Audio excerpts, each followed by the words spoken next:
Hello दोस्तों, बात करते हैं लॉकडाउन की। भारत में लगातार 69 दिन तक लॉकडाउन जारी रहने के बाद भी आखिरकार इस कोरोना जैसी महामारी पर कंट्रोल क्यों नहीं किया जा सका। जैसे लॉकडाउन बढ़ता गया तो कोरोना की बीमारी के केस भी बढ़ते गए। हालत यहाँ तक कि पहुँच गई कि आज की कंडीशन में भारत की दुर्दशा बहुत ख़राब है। बताया जा रहा है कि भारत में लॉकडाउन पूरे तरीके से विफल हुआ, जबकि हमारे प्रधानमंत्री श्री नरेंद्र मोदी जी ने कहा था कि 21 दिन के लॉकडाउन के बाद हम कोरोना बीमारी से जीत जाएंगे, लेकिन रिज़ल्ट इसका बिल्कुल विपरीत हुआ। बात करें अगर लॉकडाउन की, तो दूसरी कंट्री में भी लॉकडाउन जारी किया गया। ग्राफ के माध्यम से आप देख सकते हैं कि लॉकडाउन जारी होने के बाद कैसे दूसरी कंट्री में केस घटते हुए नज़र आए, बट भारत में लॉकडाउन होने के बाद भी केसों की संख्या बढ़ती गई और ये एक बहुत विशाल रूप में परिवर्तित हो गया। 3 जनवरी को भारत में चीन से आए 3 छात्र कोरोना पॉजिटिव पाए गए। ऐसा तो नहीं है कि 3 जनवरी से पहले चीन में फैल रही कोरोना महामारी की भारत सरकार को जानकारी नहीं थी। देश और दुनिया भर से चीन से आने वाली तस्वीरें दिखाई जा रही थी। ये बात तो साफ है कि इसके लिए भारत सरकार ने भी एक विशेष तैयारी की योजना बनाई होगी।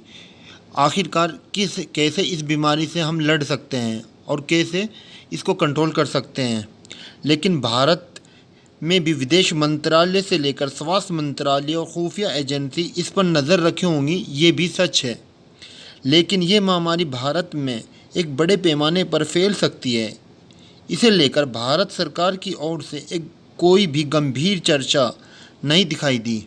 बात करें अगर कोरोना की, तो आज देश में 4,50,000 से अधिक केस हैं और 4,000 से अधिक लोगों की मृत्यु हो चुकी है, जो इस बीमारी से अपनी जान गंवा चुके हैं। लॉकडाउन का असर पूरी दुनिया पर पड़ा है, लेकिन अगर बात करें भारत की, तो भारत में विशेषकर मज़दूरों पर इसका बहुत गंभीर रिज़ल्ट आया है। इसके बहुत ही बुरे परिणाम आए हैं।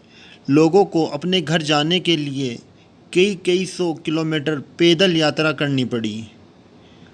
यहाँ तक कि कुछ लोगों को अपनी जान भी गंवानी पड़ी। दोस्तों, अगर बात करें स्टार्टिंग की, तो 17 जनवरी को भारत में चीन और हांगकांग से आने वाले यात्रियों की स्क्रीनिंग शुरू की गई।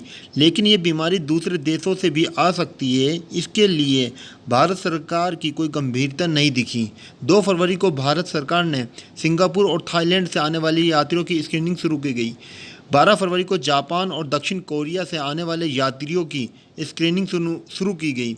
26 फरवरी को इटली से आने वाले यात्रियों की स्क्रीनिंग शुरू की गई। भारत में यूनिवर्सल स्क्रीनिंग 4 मार्च से शुरू की गई, यानी भारत में आने वाले सभी यात्रियों की स्क्रीनिंग 4 मार्च से शुरू की गई। 4 मार्च तक दुनिया के 76 यानी 76 देशों में 1 लाख से ज़्यादा केसेस हो चुके थे। भारत में भी 4 मार्च को 44 मरीजों की पुष्टि हो चुकी थी।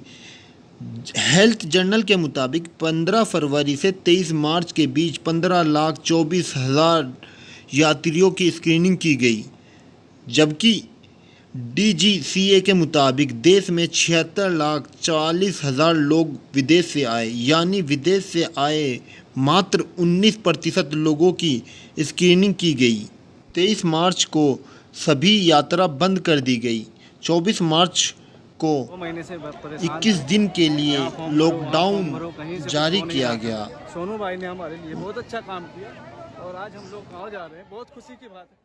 लेकिन दोस्तों, सरकार ने लॉकडाउन लगाने से पहले ये नहीं सोचा कि हमारे देश के मजदूर जो रोज़ी के लिए, अपना पेट पालने के लिए एक स्टेट से दूसरे स्टेट में गए हुए हैं, जो अपनी फैमिली के साथ में रहते हैं, वो कैसे सरवाइव करेंगे, वो कैसे जिएंगे। लग रहे थे, बहुत परेशान थे। आज सोनू सर की वजह से हम भी अपने गांव जा पा रहे हैं। Thank you Sonu sir.